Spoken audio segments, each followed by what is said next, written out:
feel like there could be a team overseas who would love to snatch Caitlin Clark away from us and give her a crazy offer. I mean, Ice Cube was about to give her $5 million to play in less than 10 games in the Big. The European League just unveiled Caitlin Clark's first minutes on their court, and you could practically see the grin on their faces. And honestly, who could blame them? They basically hit the lottery without even buying a ticket. The cachet of the WNBA elevates.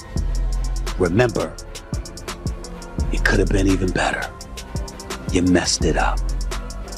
Meanwhile, the WNBA, the most clueless organization on planet Earth, handed over their crown jewel like she was some clearance rack afterthought. If that isn't peak incompetence, then nothing is. The sounds of this interview, it seems like she's probably going to make more money overseas in EuroLeague than she did during this WNBA season. The commissioner told her that she could make $700,000 playing in the Let's be real. Caitlin Clark is finally free from the non-stop hostility she dealt with in the WNBA. No more cheap shots. No more players trying to poke her eyes out like it's a horror movie stunt. She gets to focus on basketball again.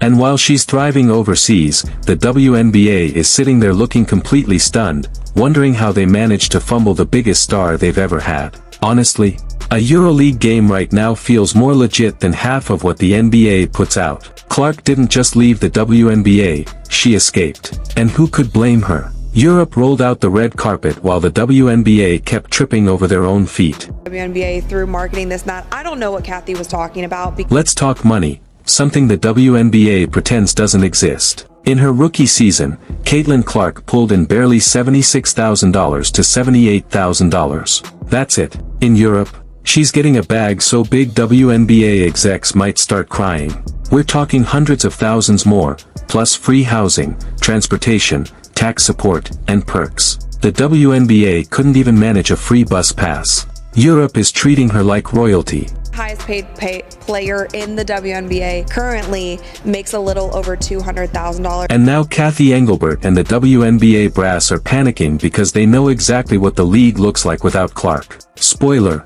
nothing. This is the same league she single-handedly boosted to record-breaking viewership, up 142%, and they let her walk for what amounts to $300,000 across 4 years. That's embarrassing. WNBA season ending for many teams, there are already so many players heading overseas to play during the off-season. But with all of the drama currently surrounding the WNBA, on top of the low-paying salaries, some of these players are questioning. Compare that to Ice Cube casually offering $5 million for 10 games. 10 games. More than 4 full WNBA seasons combined. If I were Clark, I'd have my passport in hand too. Clark has now broke that glass ceiling, and they should be bowing at her. She's going to create jobs and But it's not just the money. The EuroLeague offers something the WNBA can't even pretend to match, a real season.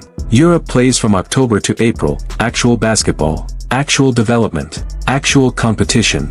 The intensity in Turkey, Spain, France, and Russia blows the WNBA's slow, predictable style out of the water. Over there, Clark will face tough, gritty, fast-paced teams that actually force her to evolve. She's about to level up in a way the WNBA could never provide. Was turning away games into home games, and so it's kind of sad that through all of that, Caitlin was still advocating for players on the other team to get bonuses because she saw the kind of money and eyeballs and viewership that all of this was. The WNBA is sitting in a panic room somewhere trying to figure out how they let their brightest star slip through their fingers. What they did to Clark should honestly be considered a crime against basketball. Europe couldn't be luckier if they tried. Oh, with the WNBA, they're nothing. They're nobody. Nobody's watching. They lost. And don't forget, endorsements. With Clark gone, the WNBA is left with a giant, superstar-sized hole. Meanwhile, Europe is ready to plaster her face on billboards from London to Istanbul.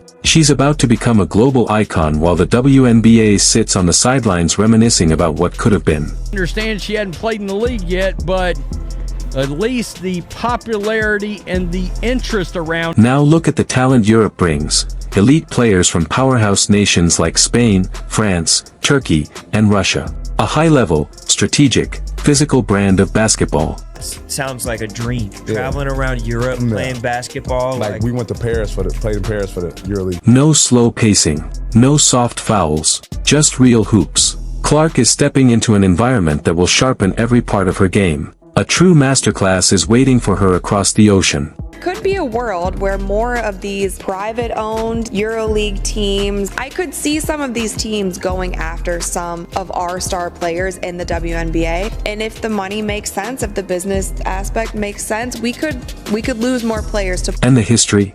The EuroLeague has been dominating since 1958, long before the WNBA even existed. Legends made their mark there. Now Clark joins that lineage, and she's primed to elevate it even further. Meanwhile, the WNBA can only watch from afar as their lost superstar ascends into basketball royalty. I always share all of the good things that they're doing, and Caitlin by no means. Fans overseas are losing their minds. The hype is already Kobe level. Arenas in Spain, Turkey, and Russia are selling out. European basketball culture is electric, and now they get Caitlin Clark front and center. Meanwhile, WNBA fans back home are wondering what's left to get excited about. Because Russia paid Diana Taurasi at that time $1.5 million salary to play in Russia. Now at the time in the WNBA, the salary, like the highest salary in the league, was $107,000. And speaking of the WNBA, good luck with those ratings. Without Clark, they're toast. The league barely averaged 394,000 viewers per game. Clark alone brought in 1.18 million per game,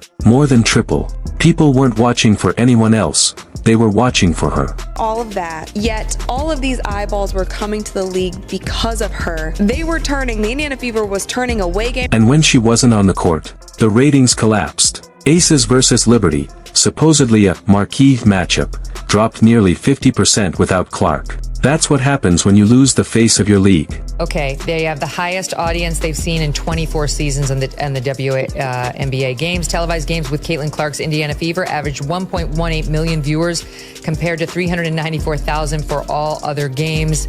There were a record 22 games that averaged over 1 million. The EuroLeague, meanwhile, is exploding. Packed arenas, surging viewership, a superstar driving momentum. Everything the WNBA dreams of but never manages to deliver. This just nonsense about things that Caitlin was doing wrong when, in my personal opinion, she was doing nothing but going out there and playing great basketball every night and ignoring the hate that was coming to her from all sides, not only from fans, but from competitors, coaches, all. So congratulations, WNBA. Enjoy your empty seats and plummeting ratings. You had the greatest gift the sport has seen in a decade, and you squandered it. Europe didn't have to beg. They didn't have to negotiate. They simply treated Caitlin Clark the way she deserved to be treated. Now she's Europe's crown jewel. And the WNBA can keep wondering where it all went wrong. If you want more on the WNBA, Caitlin Clark, and the full fallout, hit that like button and subscribe.